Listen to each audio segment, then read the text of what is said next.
Sambonani, welcome to the GS YouTube channel. Today I just wanted to get before you and honestly remind myself and my dear beloved subscribers. It sounds weird when I say that, but I'm honestly just so grateful for you subscribing and just, going through the time and just listening to what I have to share with you. Honestly, I just wanted to appreciate you before I start. So in preparation for our Monday and in preparation for the beginning of the rest of the week, I just wanted to remind us all today that we need to do what we can with what we have. Okay, so I'm gonna be looking over to the screen on the side because I've got like notes right on the side. But before I start, I just want us to read 2 Kings chapters 4. I'm not sure where I'm gonna stop honestly, but it's not going to be the whole chapter because the whole chapter goes up to 41, but it would be within like the first few or 3, 4, 5 chapters. So then the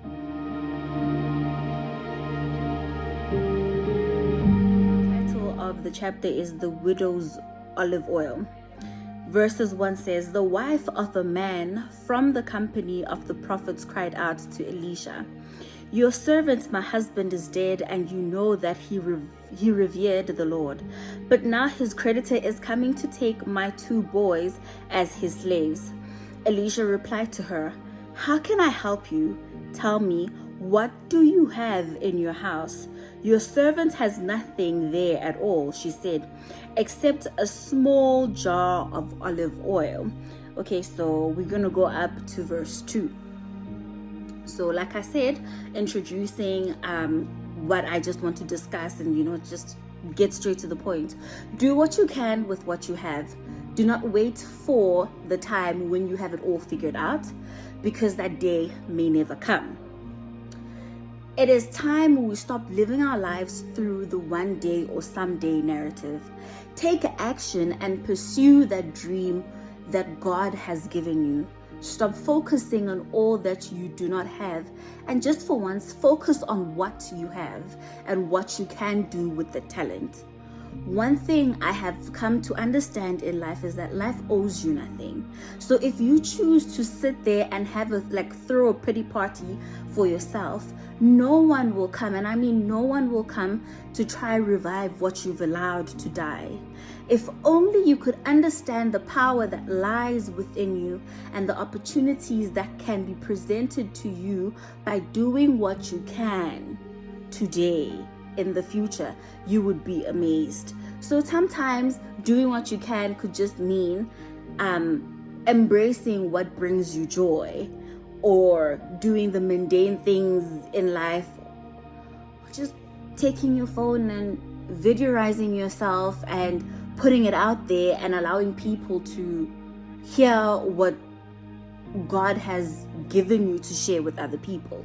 So now I'm just going to try to connect what I've read here in 2 Kings chapter 4 verses 1 to 2 with what I'm saying when I say do what you can with what you have. So the widower, English is not my mother, but the widower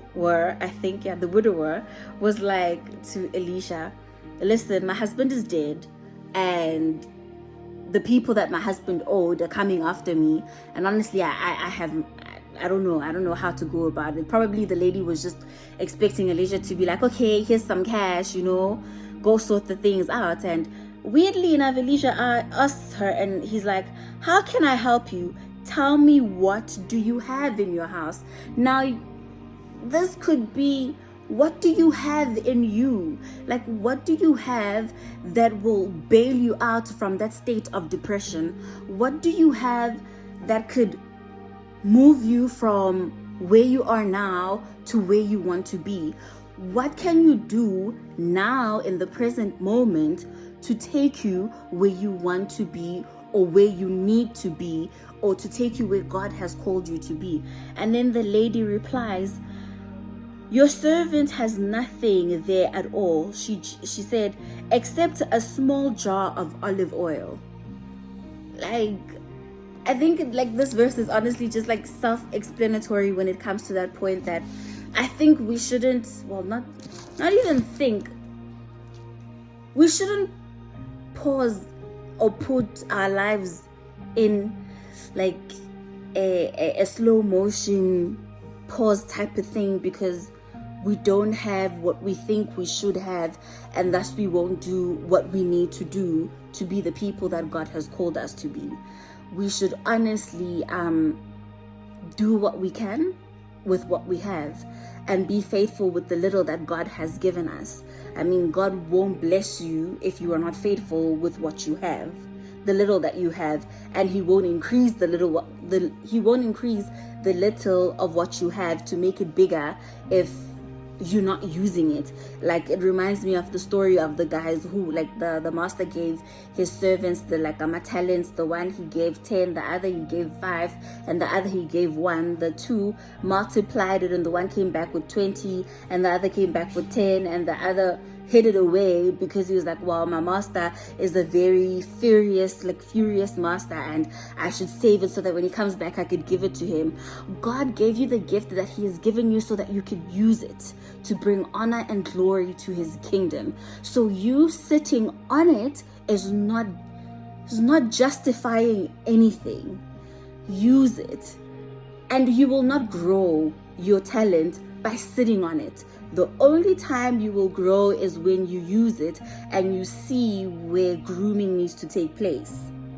So I honestly hope that as we are starting a new week, that we would allow ourselves to be present in life, that we would honestly be present and be there in every point, full stop, like be there, fully aware and present, and do what we can with what we have.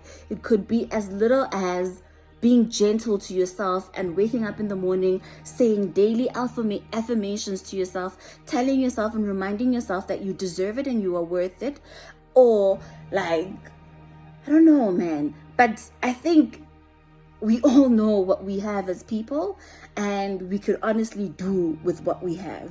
So have an awesome week filled with love. Remember, you are loved. You have been chosen for such a time as this.